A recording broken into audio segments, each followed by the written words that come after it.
오늘 우리에게 새날을 주신 하나님께 감사하고 이른 시간 주님의 전에 모인 여러분을 축복합니다. 우리 다 함께 하나님을 찬양하겠습니다. 찬송가 406장입니다. 찬송가 406장 찬양하겠습니다.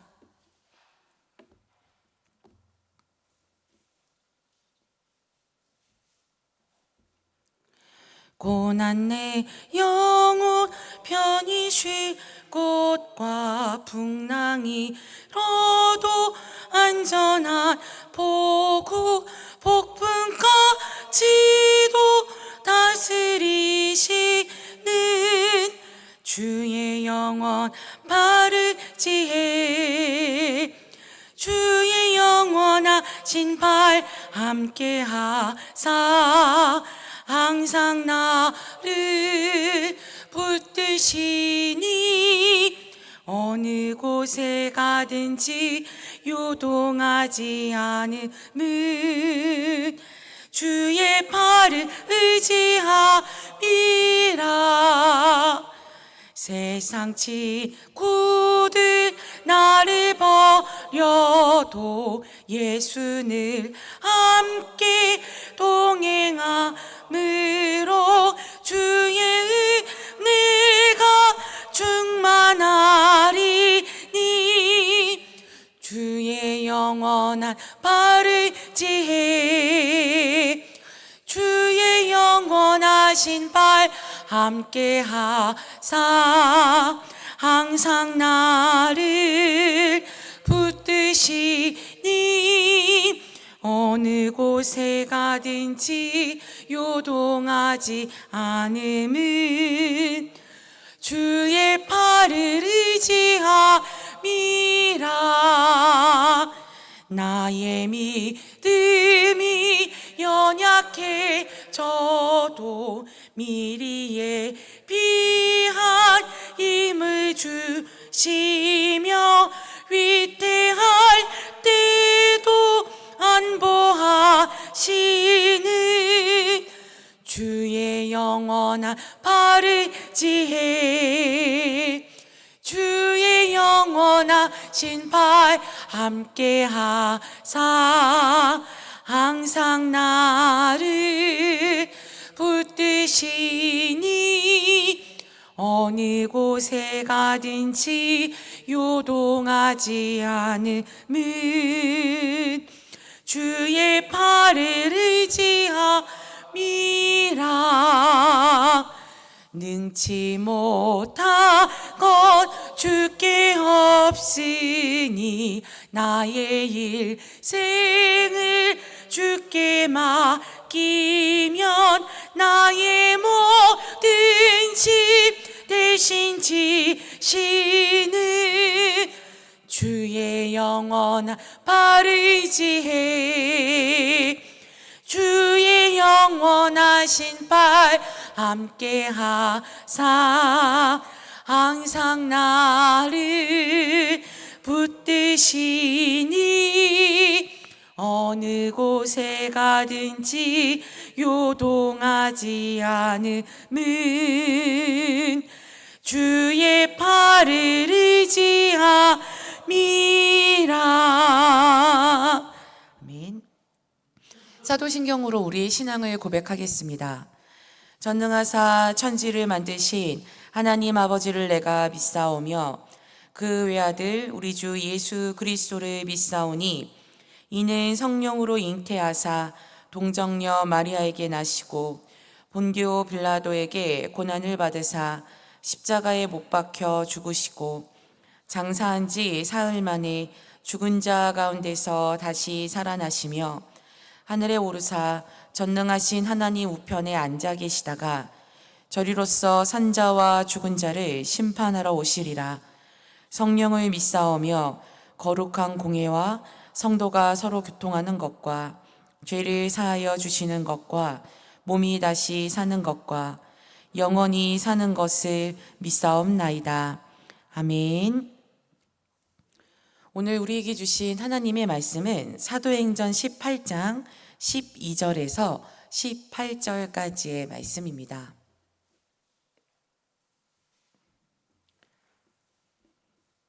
신약성경 218쪽 사도행전 18장 12절에서 18절까지의 말씀입니다.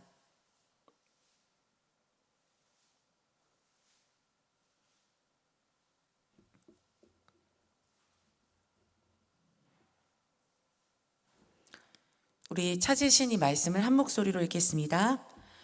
갈리오가 아가야 총독되었을 때에 유대인이 일제히 일어나 바울을 대적하여 법정으로 데리고 가서 말하되 이 사람이 율법을 어기면서 하나님을 경외하라고 사람들을 권한다 하거늘 바울이 입을 열고자 할 때에 갈리오가 유대인들에게 이르되 너희 유대인들아 만일 이것이 부정한 일이나 불량한 행동이었으면 내가 너희 말을 들어주는 것이 옳거니와 만일 문제가 언어와 명칭과 너희 법에 관한 것이면 너희가 스스로 처리하라.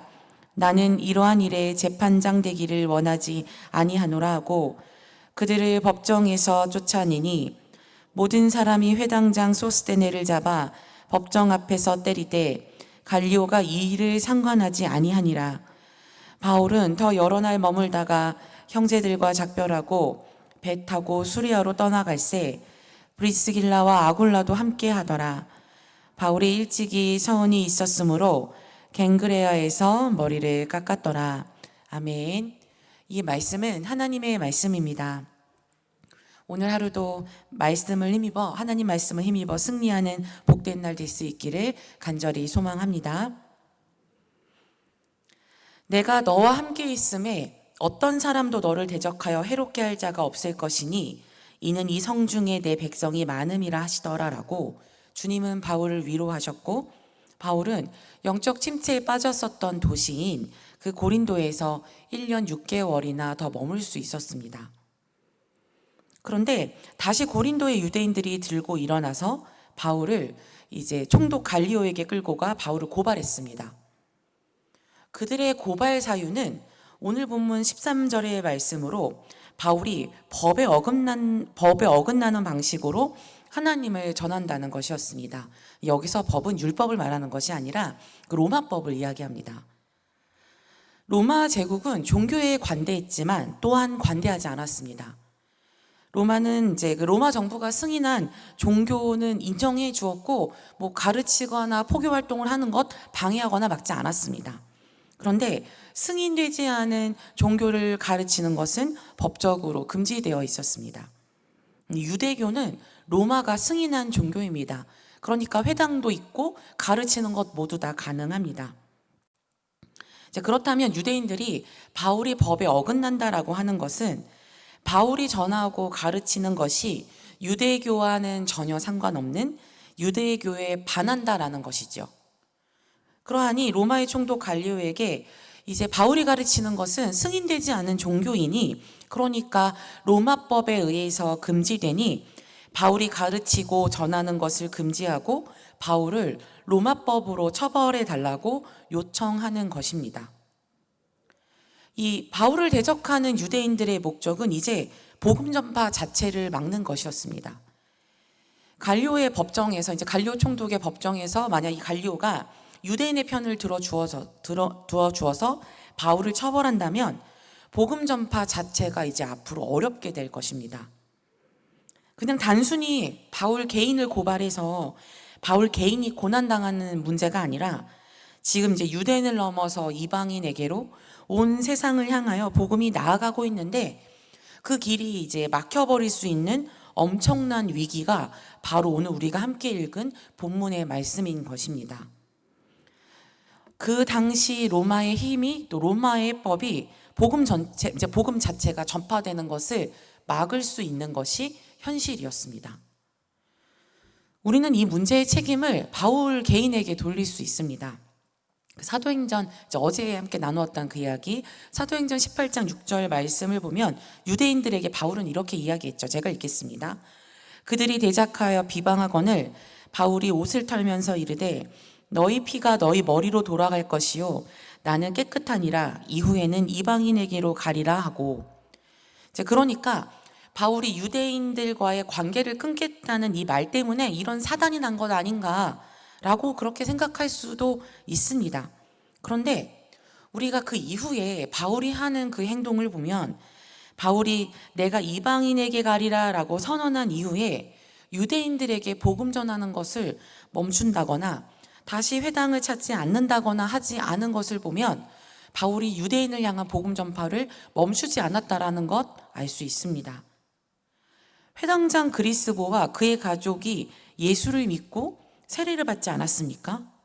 그리고 바울이 회당에서 복음을 전할 때 항상 그 복음의 시작은 유대인의 역사로부터 시작했습니다. 그러니까 바울은 자신과 같은 민족인 유대인들에게 복음을 전하는 것 포기하지 않았습니다. 바울은 하나님이 부르신, 하나님께 선택받은 그 이스라엘의 역사, 하나님이 이스라엘에게 주신 소망과 약속, 그리고 그 안에서 예수 그리스도의 구원의 의미를 찾았고, 바울이 이방인에게 이 구원을 전한 것은 이제 그 구원이, 하나님의 구원이 이방인을 향해 나아가고 있었기 때문입니다. 그것이 하나님의 뜻이었기 때문입니다. 유대인들이 바울을 로마법으로 고발하고 로마법으로 처벌해 달라고 하는 것은 단순히 바울의 잘못에 대해서 앙심을 품고 유대인들이 복수하는 것이 아니라 더 크게 하나님 나라가 이 땅에 이루어지는 일을 방해하려는 사탄의 계략인 것입니다. 복음을 속박하고 묶어서 나아가지도 못하도록 하기 위해서 지금 사탄이 수를 쓰고 있는 것입니다. 그런데 그 순간 아주 놀라운 일이 벌어졌습니다. 오늘 본문 14절과 15절 말씀을 함께 읽겠습니다.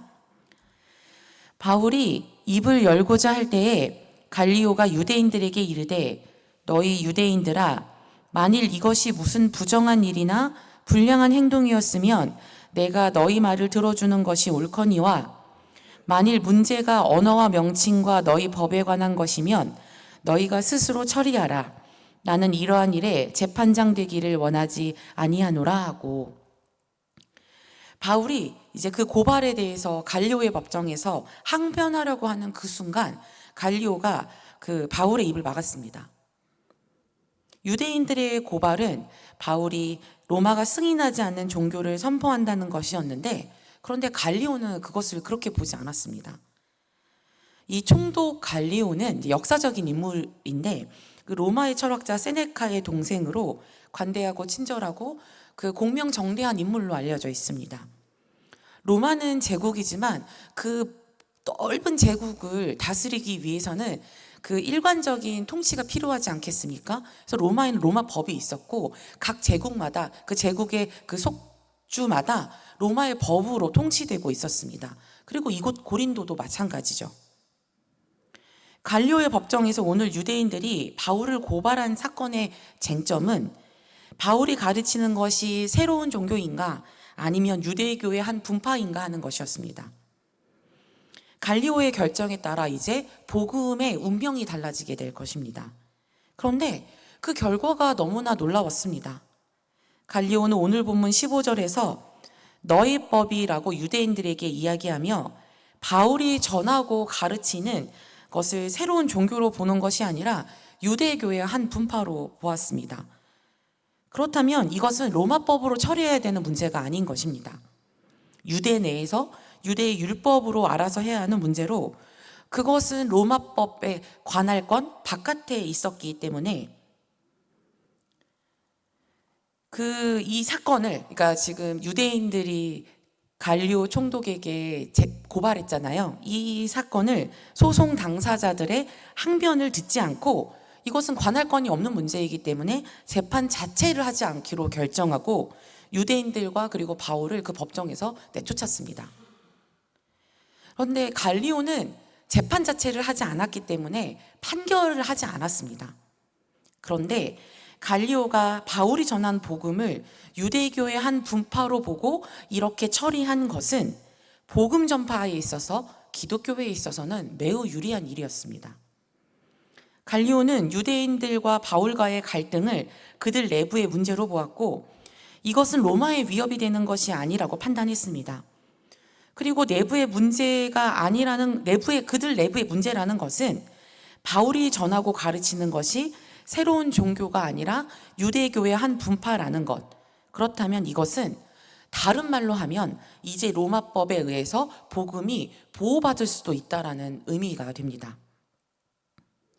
이제 앞으로 총독 갈리오의 결정은 선례가 되어서 앞으로 이런 일이 또 발생한다면 복음이 유대교의 한 분파가 아니라 새로운 종교다라고 이렇게 재판이 되는 일이 벌어진다면 갈리오가 오늘 내린 그 결정이 선례가 되어서 복음 전파가 막히는 일은 없게 될 것입니다.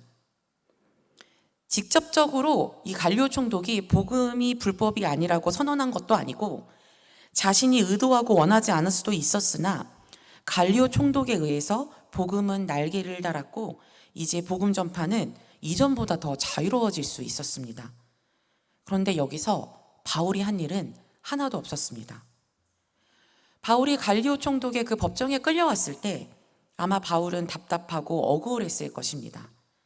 억울하게 비난당하고 재판정으로 끌려왔고 항변하려고 했지만 입이 막혔습니다. 그러나 생각하지 못한 방법으로 바울도 그리고 복음도 자유를 얻었습니다. 바울은 갈리오 총독이 재판하지 않겠다. 바울이 전하는 것은 유대교의 한 분파이다 라고 이제 이런 말을 듣고 사도행전 18장 10절의 말씀, 주님이 바울에게 주신 그 약속과 위로가 떠오르지 않았을까요? 내가 너와 함께 있음에 어떤 사람도 너를 대적하여 해롭게 할 자가 없을 것이니 이는 이 성중에 내 백성이 많음이라 하시더라 하셨던 이 말씀 말입니다. 놀랍지 않습니까, 여러분?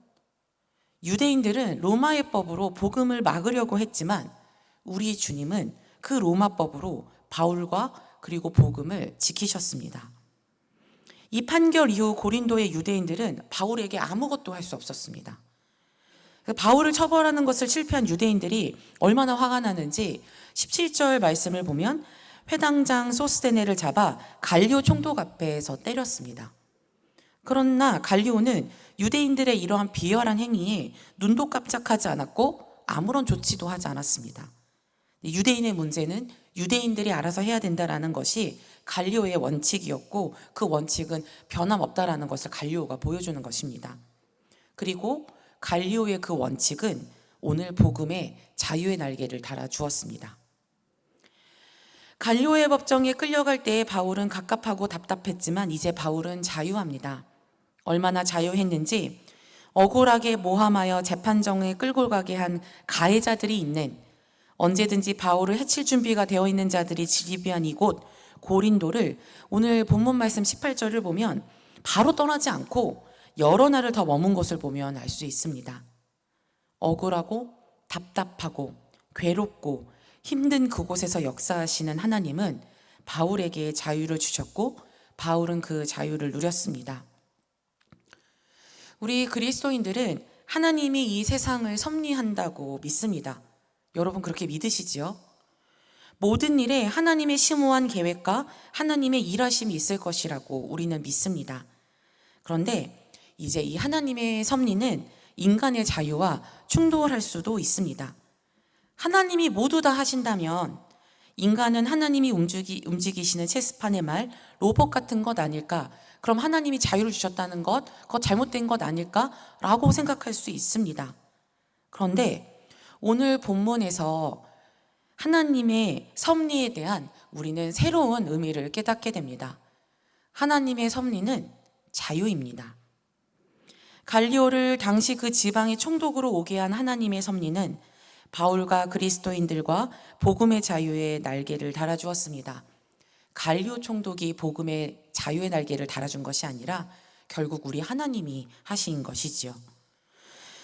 이렇게 하나님의 섭리는 묶여있고 갇혀있는 우리 삶 가운데 역사하시는 우리가 알 수 없고 생각할 수 없는 삶의 가능성을 부여하는 참 자유입니다.